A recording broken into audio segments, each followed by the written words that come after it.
Algebra, how to solve absolute value inequalities. Imagine trying to find out how for a number is from 0 on a number line. That's what absolute value tells us. When you see an inequality with absolute value, it's asking about distance. First, you want to isolate the absolute value expression on one side of the inequality. For example, if you have the inequality x plus 3 minus 7 less than or equal to 5, start by adding 7 to both sides. That gives you x plus 3 less than or equal to 12. Next, look at the inequality type. If it says less than or equal to a positive number, it means the distance from 0 is less than that number. So, you rewrite it as a compound inequality.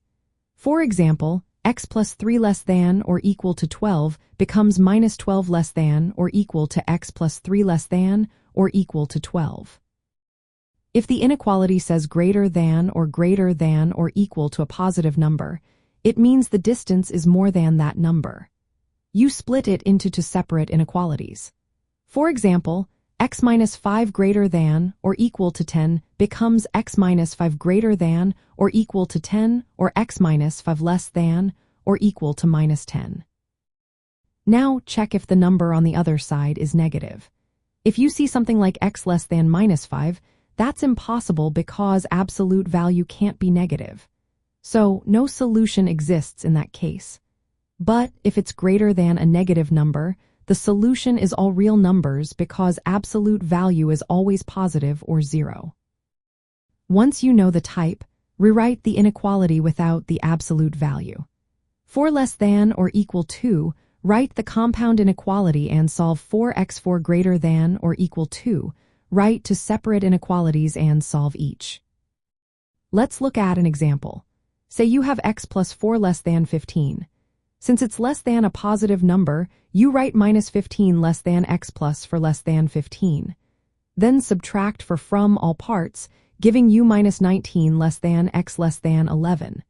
The solution is all numbers between minus 19 and 11. Another example is 2x minus 1 greater than or equal to 7. Because it's greater than or equal to a positive number, split it into two inequalities.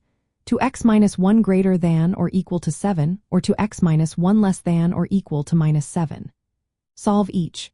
2x greater than or equal to 8, so is greater than or equal to 4.